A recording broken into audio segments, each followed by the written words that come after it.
let's just this team didn't lose it. They just at your team didn't lose so much as they just got beat up, didn't they? Yeah, we did a little bit. You still got to give the Spurs credit. They beat us first and foremost. We were banged up a little bit, but that's a part of the playoffs. Different points throughout the season. We lose B-Rush early, we lose D-Lee in the playoffs. I was struggling all year, Steph with his ankle. We had a bunch of guys that were struggling, but still gave it all out on the court. And we made a good run, and we hopefully can build on that next season. When it went from having David Lee alongside you to going small and having Barnes or Draymond Green alongside you at the 4, did you feel your defensive responsibilities shift at all or have a bigger load at all? A little bit. Obviously, I had to rebound the ball at a high level. With David gone, we lost 10 rebounds a game, so that was a focus of mine going into the Denver series, not to lose a rebound battle against the Nuggets, and for the most part, we did that. And I think HB obviously was probably the one benefactor of D-Lee's absence because he ended up getting more minutes and playing very well. He had a very good playoffs. I know I asked you earlier in the season, were you having fun yet? At the time, you kind of weren't, but the way the season played out and the way your role sort of evolved, 18 rebounds and beating the Denver Nuggets in that playoff series. And when you look back in this series, how are you going to feel? What are you going to think? Exactly that. I think it was hell for me for 4 months, and the last 3 weeks were until yesterday were great. It was a roller coaster of a ride for me personally, and a real struggle with the ankle and with the pressure and trying to come back and play through injury and fulfill expectation. But I gave it my best. I left it out on the floor, and we obviously beat a team we weren't supposed to beat in the first round and pushed the team in the second round and had a chance to win that series. I think that's a positive way to end the season. Andrew, did you have any more injections other than that one you had in the last one? No, I mean I was so jacked up on anti-inflammatories that I couldn't have an injection yesterday, if I wanted to, because you know what, you don't want to overdose on anti-inflams. Those pills then? Essentially, yeah. What was it like playing without him? Was it harder yesterday? Did you hurt more? Well, I had him yesterday. I had him in my system. Okay. The issue was that's why I couldn't get the injection again, because you can't double up. You'll probably lose a kidney or two if you do that. As you paced yourself between wanting to come and getting yourself ready, as hindsight being 2020, do you think that your decisions and the way that when you came in and when you rested on the whole process of when to play, when not to play, do you think that was the best way out? Probably rushed back a little bit. I don't think I was ready to play when I came back for the first game, but I wanted to play. I wanted to give it a shot. I was doing all the drills at practice and it felt okay, and I thought I could play an NBA basketball game, but it didn't respond well. And that's why I had to take 3 months off to get it right. And then throughout the season, it's still, I managed it every day. Every day was a battle, basically after April, where every day I had to come in early and get treatment and just get it right, just enough to get back on the court. And that's how my whole playoff campaign was that. Once we started going every other day against the Spurs, it just got worse and worse. But tried to do everything I could off the court to be a positive impact on the court. And some days it worked and some days it didn't. Is there any reason why you wouldn't be 100% come next season? Unless you get hit by a car or something, I don't think so. I think I'm excited to get to this off season and get this ankle right. First and foremost, rest is most important right now, and physio and rehab and just getting the swelling out, and then I anticipate that 3 or 4 months rest should do a world of wonders. Now, because of that, is there any sense of relief, combined with the disappointment about the series ending, just because of your own situation? In a way, yeah. You don't want to come out and say you're relieved losing a game, but at the same time, the mental and physical pain I felt the last 2 or 3 weeks was getting worse and worse. And for the season to end, it wasn't a terrible thing, but the way it ended was disappointing. Losing at home, probably losing a series that we probably could have been easily 3-1.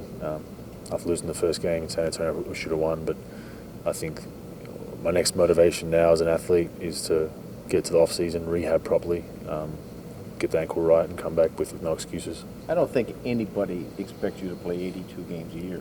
What would be a good number, a positive number for you? I'm trying to play 82 games. You manage it in an NBA season. You manage that day to day, and the trainers respond to how you're feeling and what your issue is. So my goal is to play 82. I'm not, going to come in and say, well, 60 is a great year. I'm paid to play 82 games. I'm trying to play 82 games. And if you miss a game here or there, so be it. You got to manage your body for the long haul. And I think right now, with my ankle playing up a little bit towards the end of the regular season, pushing through those games when I sat out a couple probably would have hindered my playoffs. So it worked out that, I got some rest towards the end of the season and then had an effective playoff series. I think, though, the thing is now is that you also have to plan on some playoff games. I mean, I think it's realistic to say this is a playoff contending team every year. So, therefore, when you look at those numbers amount of play, you have to extrapolate also playoff time.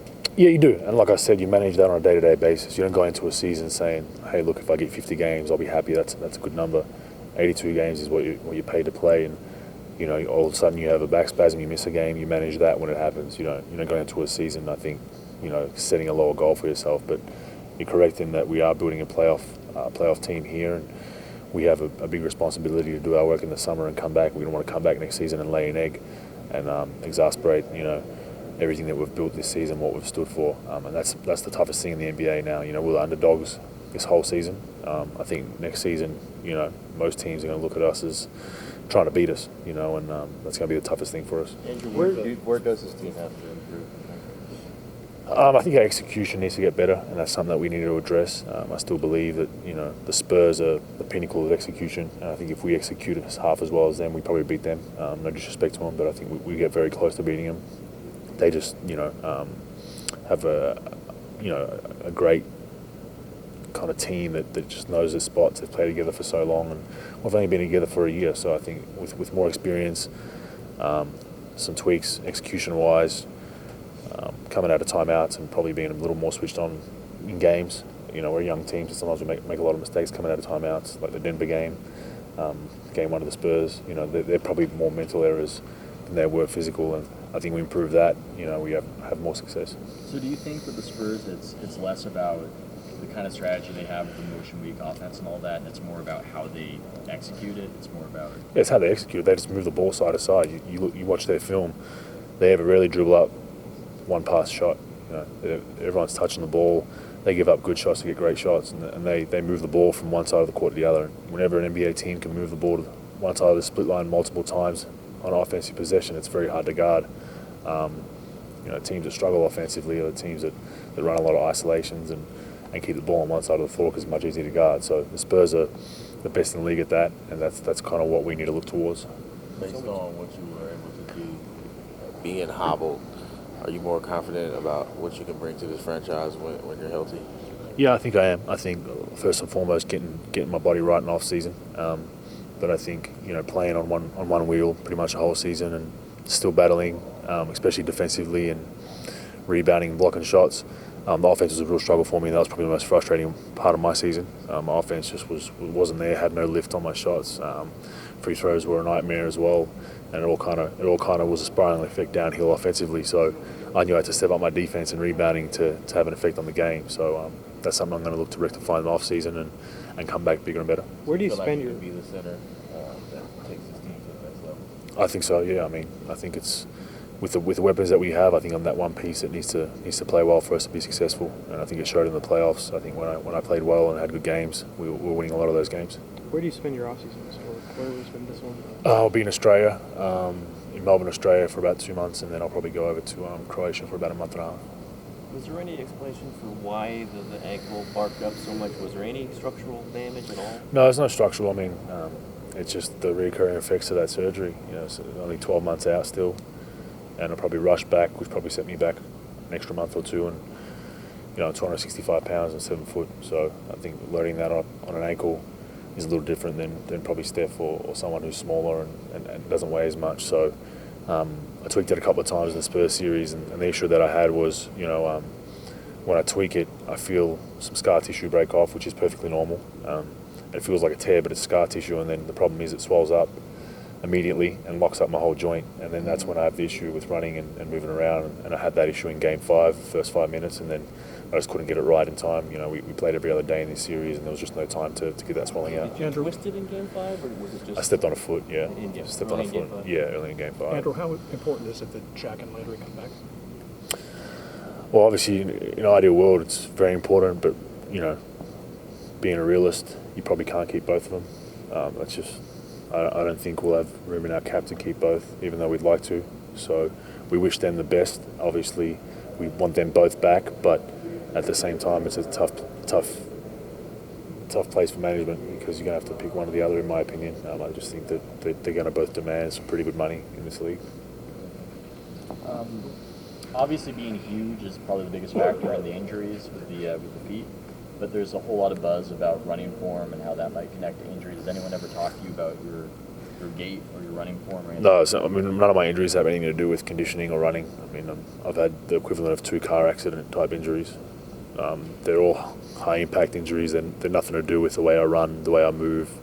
The elbow, I come down off the rim and break my elbow, and the ankle, I go to block a shot, and a guy undercuts me and I land on his foot. So if these were issues where I wasn't doing them with a high impact injury, then I'd have something to worry about, but I don't think it's an issue for How me. much time do you think you're just going to just take off before you get out and start working again? Meeting with a strength trainer right now, and I'm going to put together a comprehensive plan. I don't want to take any time off completely because I think that's the worst thing I could probably do right now.